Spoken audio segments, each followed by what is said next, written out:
ರಾಮಚಂದ್ರೇಗೌಡರು ಒಬ್ಬ ನಿಷ್ಠ ಪ್ರಾಮಾಣಿಕ ರಾಜಕಾರಣಿ. ನನಗೆ ಬಹಳ ಹತ್ತಿರ ಸಂಬಂಧಿಕರು.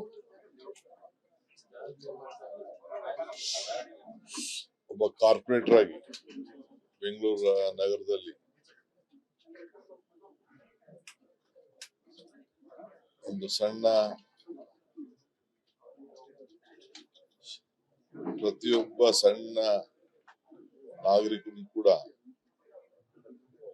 ಗೌರವ ಕೊಟ್ಟು ಅವರ ಜೊತೆ ಬೆಳೆದು ಅವರ ಕಷ್ಟ ಸುಖಗಳನ್ನ ಅರಿತು ಸೇವೆಯನ್ನ ಮಾಡ್ಕೊಂಡು ಬಂದಂತವ್ರು. ಬೆಂಗಳೂರು ನಗರದ ಎಲ್ಲ ಸಮಸ್ಯೆಗಳು ಕೂಡ ತಿಳಿದಂತ ಒಬ್ಬ ವ್ಯಕ್ತಿ.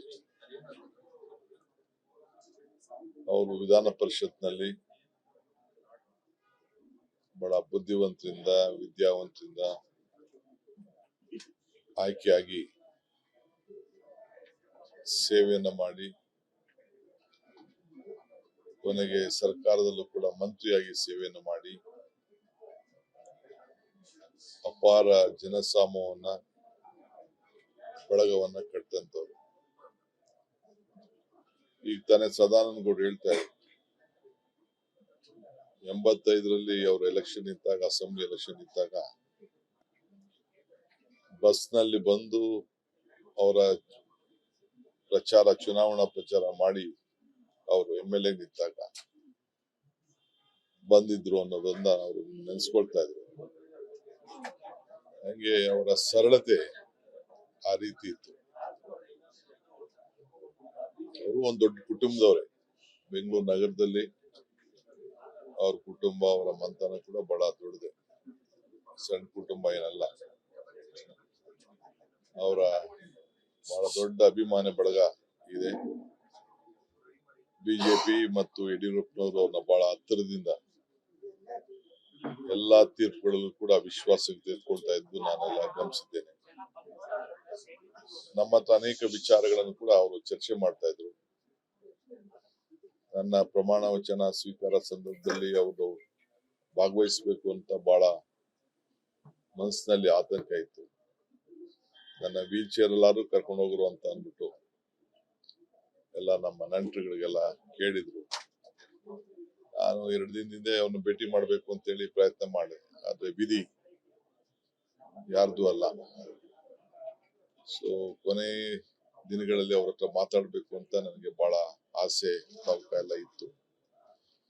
ಅದಾಗ್ಲಿಲ್ಲ. ಇವತ್ತು ನಾನು ಅವರ ಸರ್ಕಾರದ ಗೌರವದೊಂದಿಗೆ ನಾವು ಅವ್ರಿಗೆ ಭೇಟಿ ಮಾಡುವಂತ ಒಂದು ಸಂದರ್ಭದಲ್ಲಿ ನಾನು ನಿಂತಿದ್ದೇನೆ. ದೊಡ್ಡ ಕುಟುಂಬ ಅವ್ರದ್ದು, ದೊಡ್ಡ ಅಭಿಮಾನಿ ಬಳಗ. ಯಾವುದೇ ಪಕ್ಷದಲ್ಲಿ ನಿಷ್ಠುರವಾಗಿ, ನೇರವಾಗಿ, ನೀತಿ ಮೇಲೆ, ಸಿದ್ಧಾಂತದ ಬಗ್ಗೆ ರಾಜಕಾರಣ ಮಾಡ್ತಿದ್ದವರು. ಯಾರನ್ನು ಕೂಡ ವೈಯಕ್ತಿಕವಾಗಿ ದೇಶ ದ್ವೇಷ ಗಮನದಲ್ಲಿ ಇಟ್ಕೊಳ್ದೆ, ಯಾರನ್ನು ಕೂಡ ಏನು ಅವರ ಮನಸ್ಸಿಗೆ ಬರ್ತದೆ ಸಮಾಜದ ಹಿತಕ್ಕೆ ಮಾತಾಡ್ತಿದ್ದನ್ನು ನಾವೆಲ್ಲ ನೋಡಿದ್ದೇವೆ. ವಿಶೇಷವಾಗಿ ಅವರು ವಿಧಾನ ಪರಿಷತ್ನಲ್ಲಿ ಪ್ರತಿಯೊಂದು ಭಾಷಣಗಳು ಕೂಡ ನಮ್ಮ ಯುವ ಪೀಳಿಗೆಗೆ ಒಂದು ದೊಡ್ಡ ಮಾರ್ಗದರ್ಶನ. ಅವರು ಅವರ ಚೌಕಟ್ಟು ಬಿಟ್ಟು ಎಲ್ಲೂ ಕೂಡ ಯಾವ ಮಾತು ಕೂಡ ಎಲ್ಲೂ ಆಡ್ತಿರ್ಲಿಲ್ಲ. ಅಂತ ಸರಳ ಸಜ್ಜನಿಕೆಯ ರಾಜಕಾರಣಿ ಇವತ್ತು ನಮ್ಮ ಜೊತೆಗಿಲ್ಲ. ಸರ್ಕಾರ ಅವ್ರ ಕುಟುಂಬಕ್ಕೆ ಮತ್ತು ಅವರೆಲ್ಲ ಅಭಿಮಾನಿಗಳಿಗೆ ಬಹಳ ದುಃಖದಲ್ಲಿ ನಾವು ಕೂಡ ಭಾಗಿಯಾಗಿದ್ದೇವೆ.